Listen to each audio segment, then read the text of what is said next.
40 dias depois da Páscoa, 40 dias depois da ressurreição de Cristo, celebramos hoje a festa da ascensão do Senhor. Aquele pedacinho do nosso credo, que nós rezamos dizendo que Ele ressuscitou e subiu aos céus, onde está sentado à direita do Pai. Essa certeza que a igreja tem e que os apóstolos se tornam testemunhas, ela inaugura o tempo da glorificação de Jesus, finalizando a sua missão na terra, mas inaugura também a missão da igreja. Nós olhamos a história da salvação e temos o tempo da promessa, que é o tempo do Antigo Testamento, os profetas, os patriarcas. Nós olhamos para os evangelhos e vemos o cumprimento da promessa, Cristo. E a partir dos Atos dos Apóstolos começa o tempo da igreja. O livro dos Atos não terminou lá no último capítulo de São Lucas. Ele continua com a nossa história no meio do mundo. É essa a beleza da festa que nós celebramos hoje. Começou a nossa missão naquele dia em que Jesus subiu aos céus. Só que Jesus sabia que os seus discípulos, eles eram demasiadamente frágeis, limitados, uma humanidade ferida, e eles precisavam da força do alto. Por isso a promessa de Jesus no evangelho de hoje era essa: que eles permanecessem na cidade, não se afastassem de Jerusalém, até que fossem revestidos da força do alto. E aí Jesus falou: vós sereis as minhas testemunhas em toda a Judéia, Samaria e até aos confins do mundo. Minhas testemunhas. Ora, meus irmãos, vocês podem imaginar, a dificuldade que aqueles homens tiveram, não só pela limitação deles, cada um deles com uma fragilidade, mas também pelas circunstâncias em que eles iriam anunciar esse Cristo. Levar o Cristo a um mundo greco-romano, aquele mundo pagão, aquele mundo que adorava tantos ídolos, era um desafio muito grande, e só pela força do Espírito Santo eles seriam capazes disso. Só mesmo por uma intervenção divina seria possível, e isso aconteceu. 2000 anos depois estamos nós aqui, do outro lado do mundo, ouvindo essa mesma palavra. 2000 anos depois, estamos aqui, apaixonados por Jesus, amamos Jesus, seguimos a Jesus, queremos viver a sua palavra, falamos de Jesus para os outros, queremos que mais pessoas conheçam Jesus. Aquele anúncio daquelas testemunhas chegou até nós, e essa é a beleza da festa de hoje, a nossa gratidão por aqueles homens tão corajosos, com tanta audácia, com tanta ousadia. Eles foram, desbravaram o mundo, chegaram a Roma, a capital do mundo da época, e ali, capital do império, morreram derramando sangue por amor a Jesus Cristo. Ninguém pode ser testemunha de algo se não tiver feito a experiência. A gente pode ouvir falar de tantas coisas, e até dizer coisas sobre tantas realidades desse mundo, mas quando a gente experimenta, a gente se torna testemunha. A nossa vida de oração, irmãos, é o lugar dessa experiência. Para nós, a oração não é simplesmente uma mágica, a oração, não é simplesmente um balcão de favores, onde eu vou buscar diante de Deus aquilo que eu preciso. Não, a oração cristã é encontro, a oração cristã é relacionamento, e nós só nos tornamos testemunhas se nós tivermos relacionamentos. Quem não tem relacionamento com Deus, vai vivendo na burocracia da fé, vai administrando os preceitos de tradição recebida, num ombro pesado de uma religião, de uma moral, de uma ética que não dá conta. É preciso uma experiência com o Espírito Santo. Deixa eu dizer mais para você nessa manhã. A palavra do livro dos Atos dos Apóstolos, aquilo que São Lucas deixou escrito, foi justamente isso, recebereis o poder do Espírito Santo, que descerá sobre vós, e para serdes as minhas testemunhas. O poder do Espírito Santo, porque nós sozinhos não temos, nós não conseguimos, nós não damos conta das missões que temos que levar nesse mundo. E o Espírito Santo veio no dia de Pentecostes. Semana que vem vamos celebrar a festa do Espírito Santo. O Divino Espírito Santo será celebrado em todo o mundo. Bom, nesse primeiro aspecto de sermos testemunhas, passamos para o segundo ponto da liturgia de hoje, que é a realidade onde Jesus entrou. Olha bem, nós já aprendemos que a igreja é o corpo de Cristo, Ele é a cabeça e nós os membros. A cabeça já está glorificada nos céus, e esse é o chamado, essa é a vocação dos membros, cada um de nós. A nossa vocação é o céu, e é muito importante que tenhamos isso diante do nosso olhar. É muito importante que você se recorde, que você tem um norte, que a tua vida tem um horizonte para onde olhar. É para essa promessa, cumprimento da promessa na glória de Deus. Por mais que a tua vida aqui seja boa ou ruim, confortável ou desconfortável, por mais que tenha descanso ou muitas canseiras, essa vida é passageira, a gente já sabe, e a nossa vocação é uma vocação eterna. Por isso São Paulo, na carta hoje, na segunda leitura que ouvimos, na carta aos Efésios, ele pedia isso para a comunidade de Éfeso. A comunidade de Éfeso era uma comunidade muito marcada pela bruxaria, cultos idolátricos e muitos cultos de bruxarias diversos. Paulo teve que enfrentar muitos magos ali, formas de magia diversas, um paganismo com essas características, né? E outras situações. Paulo vai pedir para aquela comunidade, escrevendo essa carta, Paulo vai dizer, olha, que o Espírito dê, que o Pai do céu dê um espírito de sabedoria para vocês. O que ele queria dizer com isso? O mundo greco-romano, especialmente o mundo grego, conhecia muita sabedoria intelectual, da academia, do liceu, da filosofia, das grandes escolas filosóficas.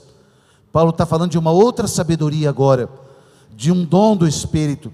E na leitura de hoje, ele fala assim, olha, o Deus de nosso Senhor Jesus Cristo, o Pai, a quem pertence a glória, vos dê, Efésios, a vocês, comunidade de Éfeso, vos dê um espírito de sabedoria, que vô-lo revele.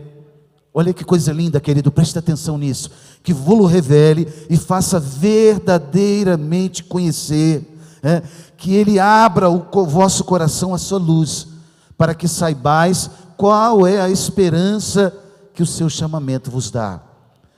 Nós ainda estamos muito distraídos, eu sei, você e eu. O mundo aí fora ainda muitas vezes ilude o nosso coração, né? Nós ficamos muito distraídos com tantas coisas, e até coisas boas, mas passageiras, efêmeras, caducas, sabe? Que definham e decaem rapidamente. É isso que o mundo é. O livro do Eclesiástico diz que é fumaça. Palavra vaidade, fumaça, colorida, até bonita, vistosa, mas passa. Por isso nós precisamos, deixa eu dizer de novo, nós precisamos, para minha missão de padre, você de pai, de mãe, avô, avó, filho, trabalhador, profissional, entre as canseiras desse mundo, tão corrido, tão desgastante, eu quero dizer para você, você precisa olhar para o lugar certo, mas para isso você precisa de uma sabedoria que vem do alto, e de dentro para fora, começa a dirigir a nossa vida. Paulo está dizendo isso, que o Pai vos dê esse espírito de sabedoria. Sem isso, a gente não vai conhecer, a gente não vai conseguir reconhecer aquilo que o chamamento de Deus nos dá. A gente vai ficar pensando como um pagão. O importante é crescer na vida, o importante é ter dinheiro, o importante é se dar bem. Isso é um pagão. Você não é pagão, você é cristão. Então a tua bênção sobre os seus é que ele chegue no céu, com lutas ou tribulações, mas que chegue no céu. O que você quer ser? Eu quero ser santo. Para onde é que você está indo? Estou indo para o céu. Essa é a vocação cristã. Por isso Paulo está dizendo que ele vos revele e faça verdadeiramente conhecer, não só na casca, verdadeiramente conhecer, que abra o coração a essa luz, para que saibais o que essa esperança de fato significa. O que é que esse chamamento vos dá? Palavra linda, e Paulo termina dizendo assim, olha, essa esperança, qual é a riqueza da glória que está na vossa herança com os santos, e que imenso poder ele exerceu. O pecado nos prende aqui, é verdade, muitas vezes nos puxa para baixo, né? E ficamos pesados mesmo, a alma quer fazer voos maiores, mas ficamos aqui, né, presos. E é preciso, irmãos, olhar para esse horizonte, para esse norte ao qual a palavra de Deus nos chama. Sem isso, a nossa vida de oração, a nossa religiosidade vai ser bolha de sabão, bola de sabão, bolha que a gente fica soprando e daqui a pouco se desfaz. Não tem substância. Agora, quando a gente olha para o lugar certo, a gente sabe por que está caminhando, a gente sabe por que está sofrendo, a gente sabe por que está ganhando ou perdendo, mas a gente sabe porque a gente está indo para o lugar certo. Hoje, o apóstolo termina então, dizendo assim, né? Qual é o imenso poder que ele exerceu em favor de nós que cremos, de acordo com a sua ação onipotente. Ele manifestou sua força em Cristo, quando ressuscitou, e o fez sentar à direita dos céus, bem acima de toda a autoridade, poder, potência, soberania, né? Não somente neste mundo, mas ainda no mundo futuro. Ele pôs tudo sobre os seus pés, ele que está acima de tudo, a cabeça da igreja, que é seu corpo. Hoje, queridos, essas duas palavras você vai levar para sua casa. Eu faço parte do corpo de Cristo, e por isso, com a força e o poder do Espírito Santo, eu vou ser testemunha dele. Se você não está disposto a ser testemunha de Cristo, das duas uma, ou você ainda não conhece Cristo, não experimentou o Espírito Santo, né? Não experimentou e por isso não dá conta, né?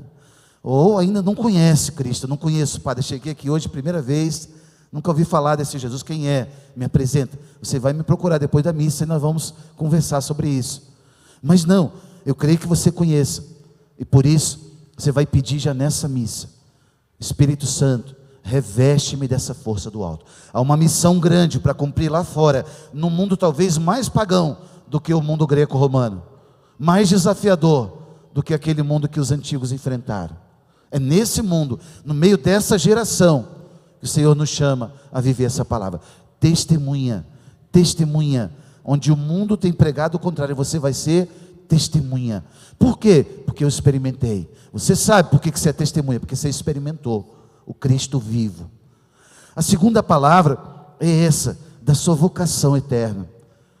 Diante de todas as coisas que você tem, olha aí, traz a sua memória agora, as coisas que você já conquistou nesse mundo, e foram muitas, e parabéns por isso.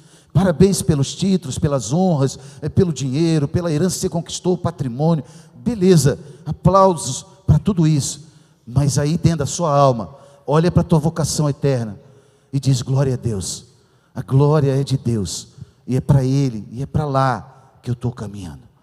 Olha mesmo, com realismo, de forma nua e crua, para a realidade da sua vida, e tenha coragem de dizer para você mesmo: tudo isso é passageiro.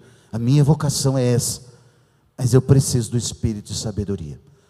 Hoje nós celebramos Jesus já nos céus, com a nossa humanidade no mistério da Trindade, a nossa humanidade em Deus, e a vitória dele já é o começo da nossa vitória.